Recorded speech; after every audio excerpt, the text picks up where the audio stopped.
No matter the occasion, you always want to proceed with caution.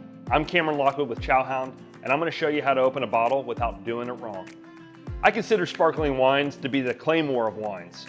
Face towards enemy always, but hopefully if you're opening up a bottle, you don't have any enemies in the room. So whether it's champagne, brut, or any other variety of corked sparkling wine, the concept's going to be the same. We're celebrating, we're popping a bottle. I like to go with the more budget-friendly option. Not to say that budget-friendly means bad. So the first thing we want to do is we want to find the foil tab, and we want to go ahead and just pull this back, and we're going to remove the foil piece, exposing the cage of the wine. Next thing we want to do is we want to grab the wire cage. There's a little twist here. What we want to do is we want to turn it counterclockwise, okay? We want to make sure to keep our thumb always on the top of the bottle of the cork. When we get to the point of no return, we want to make sure to not point the bottle towards us or anyone else. Untwist, keeping our hand on the cage. Now that the cage is opened, we want to kind of feel out the cork. These corks can vary. Some of them are going to be very loose, some of them are going to be very tight. It depends on a lot of factors. So I kind of lightly release to see what the cork does. It's not popping out, so that's going to be safe to say that we're going to be able to remove this pretty easily and then put our finger right back onto the wine. So a big problem with what people do is they'll just kind of hold it here, undo it, and remove the cage, and the wine cork will actually just slowly be releasing until it completely pops. A lot of movement can also make this happen, so we want to be really careful. And it's okay to swap hands while you're getting rid of the cage, just to make sure that you have a nice quick transition. Just make sure we have a firm grip on the wine. Now, a lot of people will just let the cork fly. I wouldn't recommend that in almost any scenario, but what we can do is we can still pop the bottle while holding on to the actual cork and making sure nothing gets damaged and nobody gets hurt. If you're gonna shake the bottle, spilling the contents everywhere in a celebratory fashion, just make sure to shake it after you pop the cork and not before.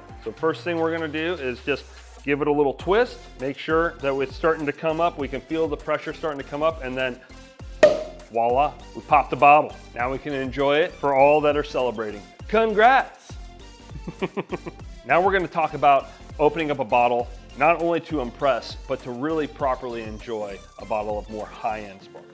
Same rules apply. It's a rinse and repeat. One of the reasons why we have a multitude of ways to do it is not that one way is necessarily more right than the other. I think that a manufacturer might tell you that they have their own requirements or a preferred way to enjoy a glass. But I think that if you're gonna spend the money on something really nice, you're gonna wanna treat it with that same respect. And a lot of the reasons why we don't wanna pop a bottle of wine is because we don't wanna alter the integrity of the contents of the wine. So open too fast could potentially bruise the wine. Keeping my thumb firmly on the actual cork, keeping it kind of pointed even when it is tilted towards me to show the label. I kind of keep it over my shoulder, not directly in front of my face or my money maker as it would be. So the next thing we want to do is we want to slowly, controlled release the pressure from this bottle. This is going to make what we like to call a nice little long angel fart. And this is something that you'll want to really gauge, you know, hearing that air like being released. And don't be afraid to feel like you're on a time crunch for this. You know, every bottle's gonna be different. Some of them are gonna be easy, some of them are gonna be hard.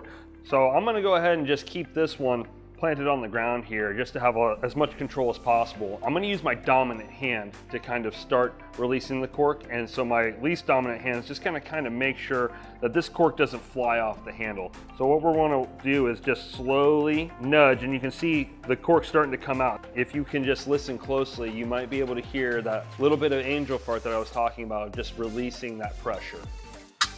And now we've successfully opened up a nice bottle of champagne or sparkling to really enjoy with some friends, family, whatever the occasion. Don't be afraid next time you open up a bottle. Salute.